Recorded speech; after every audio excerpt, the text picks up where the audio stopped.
शर्मा, आप देख रहे हैं एसपीएन 9 न्यूज। स्वागत है आपका हमारे इस खास प्रोग्राम में। प्रोग्राम की शुरुआत बंगाल चुनाव से जुड़ी पल पल की अपडेट मैं आप तक पहुंचा रहा हूं।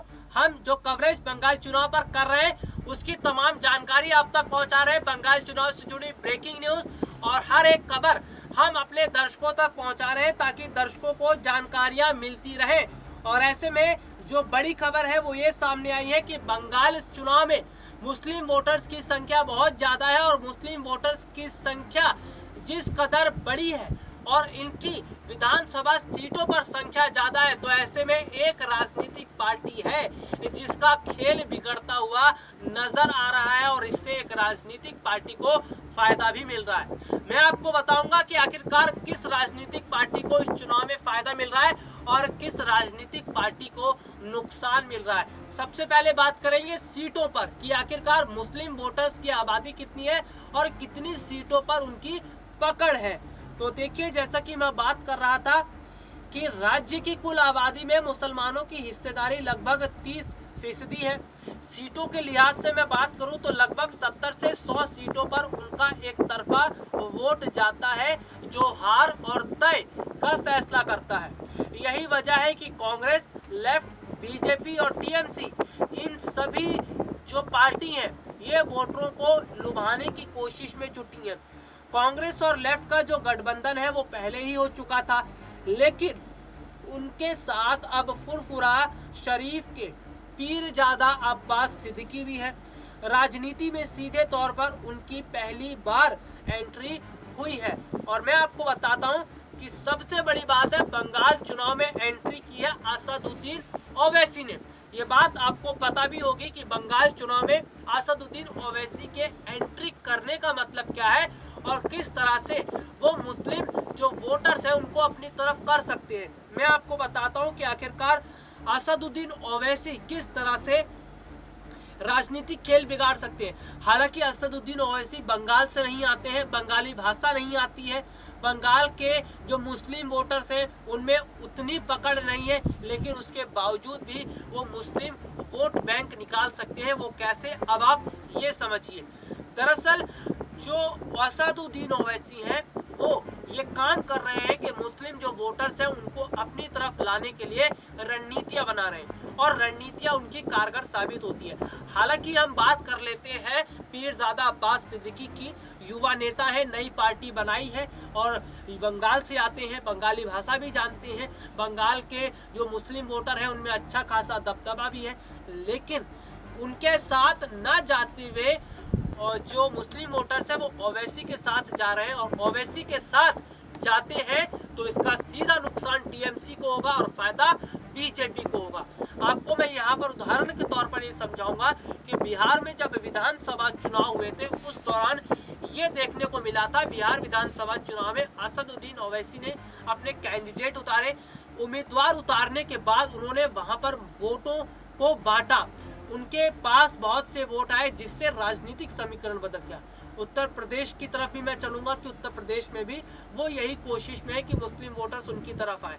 लेकिन बिहार में जो कमाल कर दिखाया उन्होंने, ये बताता है कि असदुद्दीन ओवैसी के साथ मुस्लिम लोग अब जाते हुए नजर आ रहे हैं। गुजरात की तरफ भी लेकर चलेंगे आपको, मैं गुजरात भी आपको बताऊंगा।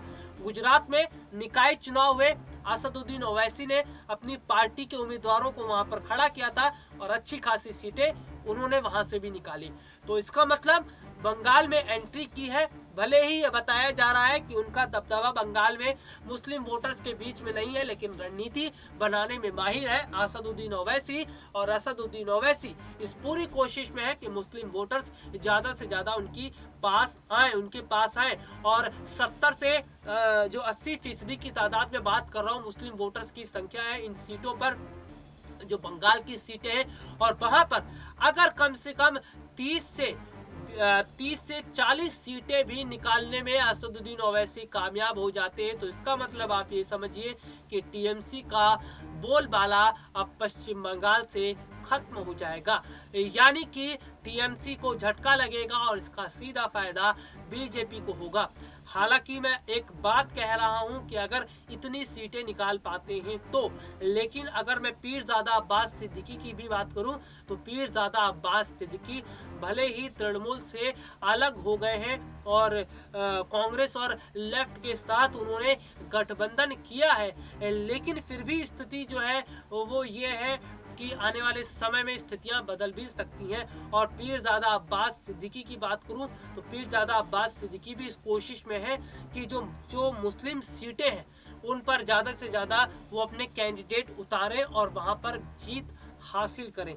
लेकिन यहाँ पर मुस्लिम जो वोटर्स हैं, मुस्लिम वोटर का जो दांव है वो दांव पेच वो फंस चुका है। दरअसल ऐसे इसलिए हुआ है क्योंकि पहले यह हुआ करता था कि पीरजादा अब्बास सिद्दीकी ममता बनर्जी के करीबी थे, टीएमसी के साथ जुड़े हुए थे, मुस्लिम वोट एक तरफा टीएमसी के साथ जाता था। लेकिन अब की बार खेल यह हो गया, पीरजादा अब्बास सिद्दीकी ने ममता बनर्जी का साथ छोड़ दिया, नई पार्टी बनाई। नई पार्टी बनाने के बाद उन्होंने ये फैसला किया कि वो अपने उम्मीदवार उतारेंगे, कांग्रेस और लेफ्ट के साथ गठबंधन किया। इसके बाद असदुद्दीन ओवैसी की भी एंट्री हुई। असदुद्दीन ओवैसी भी ये बात कर रहे हैं कि बंगाल में जो मुस्लिम वोटर्स हैं वो उनके साथ आए क्योंकि वो मुस्लिमों के लिए काम करना चाहते हैं। तो कुल मिलाकर आप ये देखिए कि जो मुस्लिम वोटर्स का तबका है ये बिल्कुल उलझ चुका है, ये बिल्कुल उलझता हुआ नजर आ रहा है। और मुस्लिम वोटर्स का जो वोट बैंक है अगर वो उलझेगा तो जाहिर सी बात है वोट इधर उधर बट जाएंगे। वोट इधर उधर बटते हैं तो इसका फायदा किस पार्टी को होगा ये आप समझ सकते हैं और नुकसान किसको होगा ये भी आप समझ सकते हैं। तो वोटर्स अगर इधर उधर बढ़ते हैं तो जाहिर सी बात है ना टीएमसी को मुस्लिम वोटर्स ज़्यादा मिल पाएंगे, न पीरजादा अब्बास सिद्दीकी को मिलेंगे और न ओवैसी के। तो यहाँ पर डिवाइड होता हुआ चीज़ें नज़र आ रही हैं। ये वाला वोटर्स जो है मुस्लिम वोटर्स ये डिवाइड होते हुए नज़र आ रहे हैं, यानी कि पहले जो एक तरफा हुआ करते थे आज उनकी संख्या जो है वो डिवाइड होती हुई नजर आ रही है। डिवाइड होगी तो सब इससे कुछ जो मुस्लिम वोटर्स हैं वो टीएमसी की तरफ जाएंगे, कुछ पीरजादा के साथ जाएंगे, कुछ ओवैसी के साथ जाएंगे। तो ऐसे में कुल मिलाकर आप ये समझिए कि मुस्लिम जो वोट बैंक है यहाँ पर बहुत ज़्यादा मजबूत है और मुस्लिम वोट बैंक हार और तय जीत और हार जो है वो फैसला करता है। लेकिन अब की बार जिस तरह की स्थितियां बनी हैं ये बताता है कि अब की बार समीकरण उलझ रहे हैं और समीकरण उलझाने का काम यहाँ पर असदुद्दीन ओवैसी ने किया है। क्योंकि असदुद्दीन ओवैसी अगर बंगाल चुनाव में एंट्री नहीं करते तो ऐसे में वोटर्स जो हैं मुस्लिम वोटर्स वो दो ऑप्शन थे उनके पास, एक पीरजादा अब्बास सिद्दीकी, एक टीएमसी, और बीजेपी के साथ वो वैसे ही नजर नहीं आते हैं। तो यहाँ पर उनके पास दो ऑप्शन था तो वह ऐसे में दो ऑप्शन में से एक चुन सकते थे, लेकिन यहाँ पर तीन ऑप्शन हो गए हैं। असदुद्दीन ओवैसी हैं, पीरजादा अब्बास सिद्दीकी और टीएमसी तो पहले से ही है।